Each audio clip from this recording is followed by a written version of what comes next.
Halo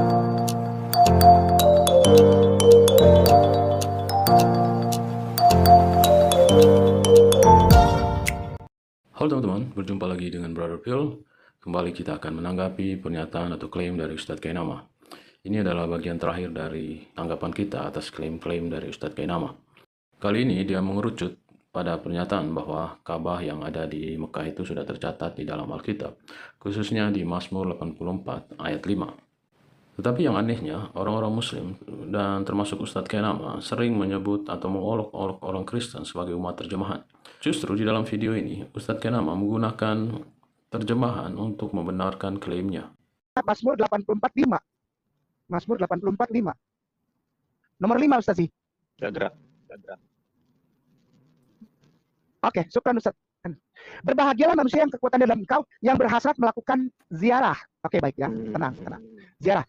Kata ziarah dipindahkan ke Google Translate dari bahasa Google Translate bahasa Indonesia ke bahasa Ibrani.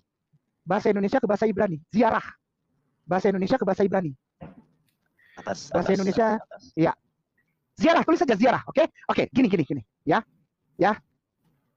Huruf Ibrani semuanya itu diblok, Tuan Guru. Oke, copy.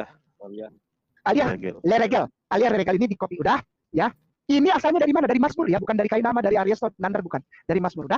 Nah, sekarang bahasa Ibraninya dipindahkan ke kiri, sebelah kanannya bahasa Arab. Apa ini? Haji. Masya Allah, berhaji. Wah, sakitnya tuh di sini. Ya, Haji More. Waduh, Mekah. Masya Allah, kapan saya berhaji ya? Oke teman-teman, kita baru saja menyaksikan trik akrobatik dari Ustadz Kainama, di mana dia mengambil kata ziarah dari terjemahan Mazmur 84 ayat 5 dan menggunakan Google Translate untuk melihat arti kata tersebut. Padahal kita tahu bersama bahwa Alkitab Perjanjian Lama ditulis dalam bahasa Ibrani. Kenapa Ustadz Kainama tidak membaca teks asli dari Mazmur 84 ayat 5 itu? Kenapa dia malah menggunakan terjemahan dan mentranslate kembali ke bahasa Ibrani? Lalu dia translate lagi bahasa Ibrani itu ke dalam bahasa Arab. Kalau kita lihat bahasa aslinya, kata ziarah di situ bukan haji seperti yang dimaksud oleh Ustadz Kainama. Kalau kita lihat di dalam bahasa aslinya, kata itu disebut masilah. Dan kita tahu kenapa Ustadz Kainama tidak menggunakan atau tidak membaca bahasa aslinya, karena tidak sesuai dengan agendanya. Dari sini kita bisa melihat Ustadz Kainama sedang mengelabui para penontonnya dengan trik akrobatik menerjemahkan kata terjemahan, lalu kembali ke bahasa aslinya, dan dari bahasa aslinya pergi ke bahasa Arab. Mari kita menggunakan mulut Ustadz Kainama untuk menegur dirinya sendiri. Bahasa aslinya lu nggak lihat. Halo teman-teman, ini ada fitur baru dari YouTube, di mana teman-teman bisa mensupport channel Pil Pahit dengan cara mengklik thanks seperti ini, lalu akan muncul pilihan jumlah nominal yang teman-teman bisa support. Setelah itu kirim, teman-teman bisa mengirim dengan berbagai aplikasi seperti yang ada di layar. Terima kasih untuk dukungan teman-teman. Ya. Itu kalau mau main data tuh gitu, ya.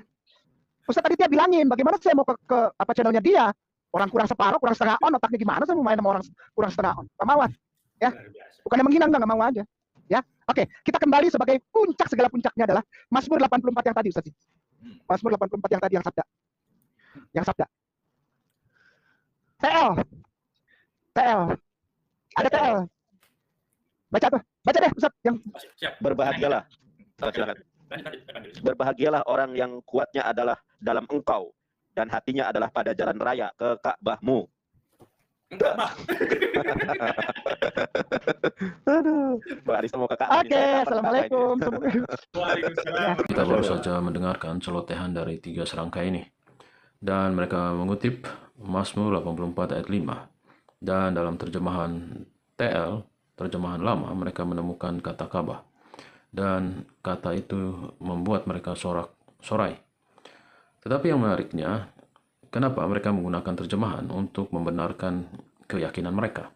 Bukankah mereka sering mengolok-olok orang Kristen dengan sebutan Bani terjemahan. Kenapa justru terjemahan digunakan untuk membenarkan agamanya? Oke teman-teman, di terjemahan TL, kata bait suci diterjemahkan dengan Ka'bah. Dan kita akan lihat apakah Ka'bah yang dimaksud itu Ka'bah yang di Mekah atau bait suci yang ada di Yerusalem. Untuk membuktikan ini, mari kita lihat ayat yang lain di dalam kitab Mazmur yang menyebutkan kata Ka'bah. Apakah yang dimaksud itu Ka'bah yang ada di Mekah atau Ka'bah yang di Yerusalem yang dibangun oleh Salomo? Kalau kita lihat di dalam terjemahan berikut ini, khususnya di dalam Mazmur 68 ayat 29, di sana dikatakan, demi baitmu di Yerusalem.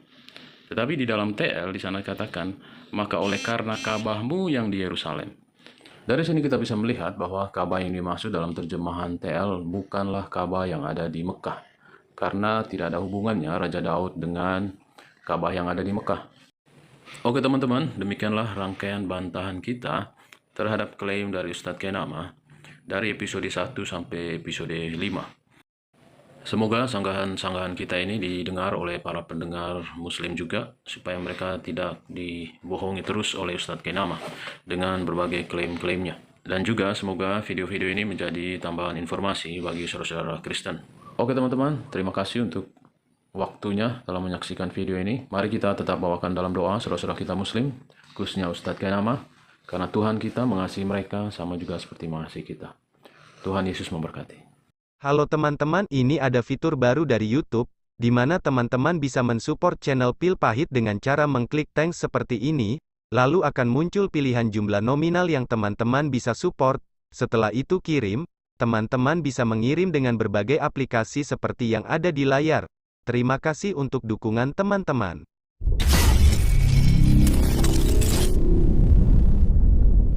Jadi Ikhwan Akhwat, Ya. bagi Anda yang nanti juga bisa googling gitu ya sosok Ahmad Kainama, bahkan nanti nama waktu Nasraninya juga keluar gitu ya. Agustinus Christopher Kainama. Christopher Kainama. Agustinus Bapak Gereja itu namanya. Dipakaikan pada saya karena papi saya pas baptis harus ada nama baptis.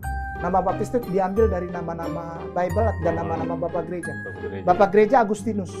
Lalu Kristo itu pengikut Kristus. Ovel anak laki-laki. Christophel artinya anak laki-laki pengikut Kristus. Kainama itu nama saya. Jadi kalau googling pasti nanti akan keluar juga sejarah riwayat pendidikan beliau itu keluar. Ya tapi udah nggak boleh, nggak usah lah kayak gitu. Enggak. Tapi udah nggak boleh, nggak usah lah kayak gitu. Enggak, maksudnya Oh ya, nanti kan orang bertanya-tanya, itu Ustadz bisa baca begitu ilmunya dari mana gitu. Karena memang beliau ada basisnya gitu ya. Ada basic mempelajari ini Iya. kan. ya walaupun Gitu. tidak dipercaya. Alhamdulillah. Kita akan cek di sini Kainama ya.